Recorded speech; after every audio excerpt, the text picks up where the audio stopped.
Bine v-am găsit, dragii mei din Zodia Berbec, oriunde v-ați afla. Tuturor bine ați venit pe canalul meu Tarot Flor de Loto. Eu sunt Nina și ca de obicei mă bucur să vă am alături la fiecare lectură. Vă mulțumesc tare mult pentru comentariile frumoase, pentru like-uri, dar mai ales pentru prezența voastră la fiecare lectură pe care eu o public. Azi voi face o lectură generală, atemporală, fără limită de timp, pe care voi să o puteți viziona oricând doriți sau atunci când apare în viața voastră.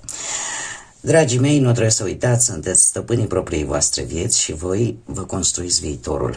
Așa că vă rog să luați decât acele mesaje care rezonează cu voi și, desigur, această lectură o puteți completa vizionând celelalte zodii care pot reprezenta pentru voi, poate Luna, Venus sau chiar ascendentul, și care vă pot aduce mai multe informații. Așa că haideți să trecem la lectura noastră și să vedem ce mesaje, ce sfaturi, ce energii vin în următoarea perioadă de când voi urmăriți această lectură, în funcție de cum gândiți, cum simțiți și ceea ce voi vă doriți. Să vedem ce vine pentru dragii mei din Berbec sau cu legături cu această zodie. O teamă. Avem numărul 11, care reprezintă vizionarul. Avem un Uranus, arată o iluminare, arată o trezire la nivel, în primul și în primul rând, spiritual. Aș spune că arată dorința voastră de a începe, de a crea o anumită schimbare. Și lucrul acesta se va manifesta prin acțiune, prin inițiativă sau printr-un proiect care să ridice nu numai nivelul vostru, cât și nivelul altora. Este, aș spune, un moment de trezire, da? De o energie care vă împinge cumva să acționați, dar nu oricum. Să acționați așa într-un mod creativ, spiritual, să inspirați, să conduceți prin puterea exemplului. Trebuie să vă spun că numărul 11 este un număr cu potențial foarte înalt. Este adevărat un pic mai greu de gestionat, pentru că cerința sa este pur și simplu de a acționa, dar în acord cu niște idealuri mult mai înalte. Este adevărat, avem teama, așa se numește această carte, și paradoxal, teama este bună câteodată. De ce? Pentru că vă poate învăța ceva important. Dar în același timp te îndeamnă să examinezi de ce anume ți este teamă. Ce anume îți provoacă un anumit blocaj. Și este foarte interesant pentru avem o semilună plină în creștere, care mi-arată totuși că înfrângerea acestei temeri și recunoașterea ei și faptul că încercați să vedeți ce anume vă blochează, de fapt, vă ajută să vă consolidați mai bine, să faceți acele ajustări, acele pregătiri pentru a crește. Este un mesaj, aș spune, în care trebuie să finisați cumva lucrurile, să le reglați în funcție de ceea ce pe voi vă interesează, dar în același timp să le și finalizați. Da? Și asta vă ajută foarte mult să vă pregătiți pentru un rezultat viabil. Haideți să vedem ce ne spune și tarotul.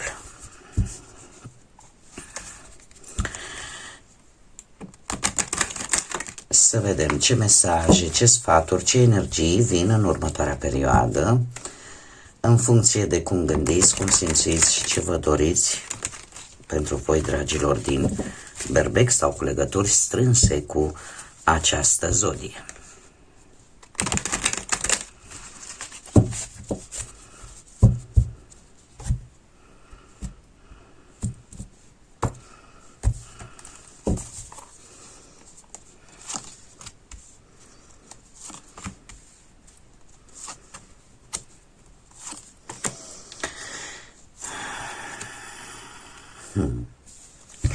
Interesant, interesant. Bun, haideți să mai punem și un alt rând de cărți ca să și explicăm.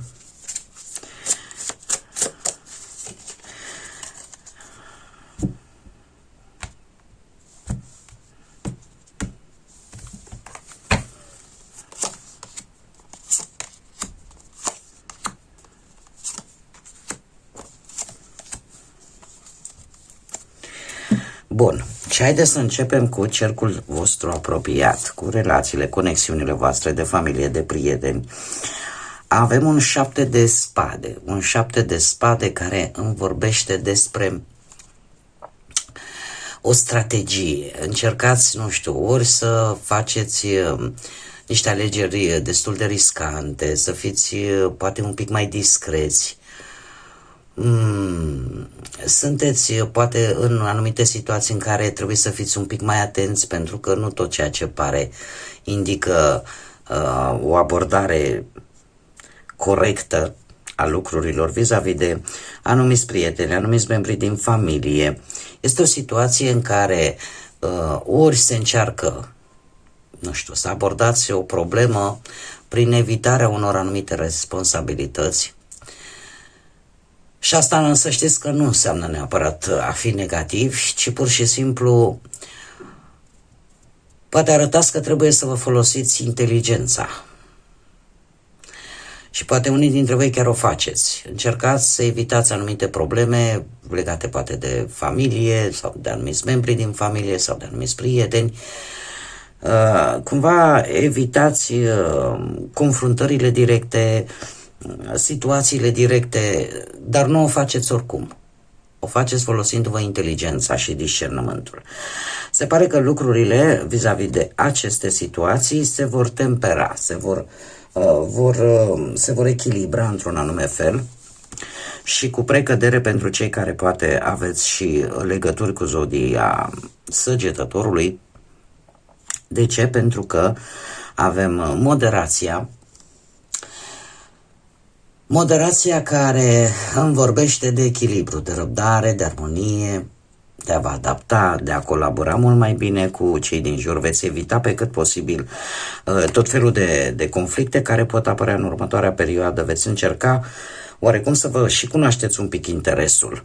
Adică, chiar dacă aparent ceilalți or să perceapă că uite-l, domne, cum se lasă dusă de nas. Nu, voi o să vă cunoașteți interesul și chiar dacă acceptați anumite lucruri, o faceți într-un mod inteligent, o faceți, sunteți conștienți, da? Nu o faceți așa întâmplător. Acum, mergem mai departe și haideți să vedem pe partea cu munca cum stați. Pe partea cu munca, să știți că, cel puțin în ultima perioadă și chiar și în prezent, sunteți destul de obosiți, sunteți destul de epuizați și simțiți nevoia în continuare să vă relaxați un pic, să încercați să vă mai destindeți, să nu mai fiți atât de, cum să spun eu,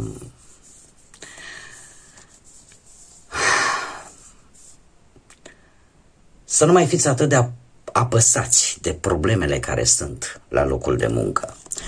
Și aș mai spune cu acest 4 de spade, probabil că sunteți într-o perioadă de răgaz, într-o perioadă în care ați vrea să vă reorganizați, să luați o pauză, poate de la un anumit proiect important, poate că vrei să gândești o altfel de strategie legată de cariera voastră profesională sau pur și simplu sunteți într-o perioadă în care încercați să gândiți mult mai bine lucrurile. Faptul că avem un paș de bâte și aici foarte bine vă poate reprezenta pe voi, aș spune că următoarea perioadă pentru voi va fi un moment tare bun pentru a avea idei noi, a face proiecte mici, da? Dar creative. cumva unii dintre voi chiar se vor gândi, nu știu, să-și deschidă poate un blog sau să-și deschidă un magazin online, sau sunteți foarte energici, foarte curioși și dornici să învățați, să experimentați lucruri noi. Acum apar și oportunități care să vă îndemne să explorați, să vă îndemne să descoperiți pe partea asta profesională și singurul lucru pe care aș putea să singurul avertisment pe care aș putea să vi-l fac legat de aceste cărți, aceea de a nu fi impulsiv și nu începeți mai multe lucruri fără să duceți niciunul la capăt. Da? Pentru că uneori energia este atât de mare încât, cum să spun eu, poate duce și la greșeli. Poate duce și la greșeli. Și eu aș mai spune că poate fi vorba și de o veste. O veste bună vis-a-vis de ori de un nou început, ori de un proiect. Dacă vorbim de partea bănuților, aici lucrurile să știți că chiar merg foarte bine. Avem lumea. Lumea care pe partea asta a banilor vorbește de situații financiare care încet se stabilizează sau chiar cresc. Și asta nu din noroc, ci pur și simplu în urma muncii voastre pe care voi ați depus-o, se anunță un venit constant sau pur și simplu un proiect mai profitabil din punctul ăsta de vedere financiar. Voi veți gestiona mult mai bine resursele și cred că cel mai important, înțelegeți mult mai bine cum să folosiți banii în mod eficient. Iar, de asemenea, dacă n-ați primit-o, probabil că o veți primi, o posibilă recompensă sau pur și simplu o realizare majoră dintr-o investiție sau dintr-un proiect pe care voi l-ați făcut. Iar următoarea perioadă pentru voi vine cu acest 6 de bâte care îmi vorbește de asemenea de un posibil câștig dintr-un proiect finalizat cu succes sau dintr-o, nu știu, o primă, un bonus sau un venit dintr-o vânzare reușită. Cert este că vin momente potrivite în care voi să vă consolidați resursele, bănuții, da? Și, desigur, să vă și planificați următoarele mișcări relaționate cu banii. Haideți să vedem și partea amoroasă. Partea amoroasă cu acest 8 de monede. Un 8 de monede care îmi vorbește tare mult de... Începem mai întâi cu cei care se află deja într-un cuplu, într-o relație, da? Relația voastră cumva și în acest moment se bazează pe construcție, pe un efort reciproc. Să construiți ceva împreună. Că poate să fie o casă, că poate să fie poate o familie, că poate aveți un proiect la care lucrați împreună. Încercați cumva să o îmbunătățiți și să vă susțineți reciproc, cel puțin în acest moment. Totuși am un 3 de spade, ceva care vă va dezamăgi. Ceva care vă va dezamăgi, nu știu, ori o dezamăgire legată de o ceartă pe care ați putea o avea în urma unui adevăr. Sau, pur și simplu, o tristețe profundă în urma unei separări temporare, care poate să aducă un conflict emoțional în sufletul vostru. Și aici mare atenție, dat fiind faptul că avem un 8 de monede care arată totuși o conjunctură foarte favorabilă pentru o relație, faptul că faceți lucruri împreună, că sunteți unul lângă celălalt, asta îmi indică că de fapt acest 3 de spade merge mai mult pe ideea de despărțire temporară, dar nu neapărat pentru că nu vă iubiți, ci pur și simplu poate să fie, nu știu, o despărțire cum de multe ori din păcate se întâmplă atunci când cineva rămâne acasă, iar celălalt trebuie să plece, poate pentru a munci, pentru a face un bănuț. Este o despărțire temporară, dar nu este o despărțire definitivă, nu. Intuitiv vă spun că este mai mult o tristețe pentru următoarea perioadă, din cauza acestei despărțiri, aș zice mai mult geografice și nu neapărat sentimentale. Care este surpriza pentru următoarea perioadă pentru voi? Un 7 de bâte și un vai, ce frumos! Surpriza voastră este legată foarte mult de un proiect, de un gând al vostru, de o situație la care voi ați muncit foarte, foarte mult. Și acest 7 de bâte îmi spune că treceți peste anumite provocări, sunteți rezistenți, aveți curaj și eu aș spune că vine un moment de bucurie cu acest 4 de bâte. De ce? Pentru că în sfârșit veți căpăta o stabilitate, veți avea o realizare și se întrevede la orizont niște începuturi tare pozitive pentru voi, pentru ceva la care voi ați muncit. Aici voi adaptați la ce se referă această surpriză în următoarea perioadă.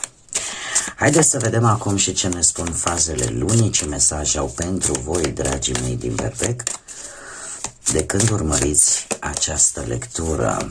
Care este mesajul pentru dragii mei din Berbec?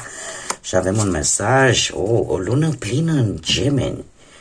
Comunicarea este cheia, dragii mei. Se pare că, în esență, comunicarea, informațiile, relațiile sociale, curiozitatea voastră poate să vă aducă ori noi conexiuni, noi idei foarte bune, noi proiecte foarte bune care implică comunicarea, dialogul. Așa că inițiați dialoguri în următoarea perioadă și atunci și când vreți să faceți un anumit proiect, mai ales proiect social, adică care e legat și de alte persoane, fiți clari în exprimare, în felul în care comunicația asta vă va ajuta foarte mult în următoarea perioadă. Nu știu dacă poate unii dintre voi chiar aveți și vreun ascendent în Gemeni. Cert este că să știți că lucrurile nu sunt, după cum bine vedem, odată ce vă înfrângeți această teamă și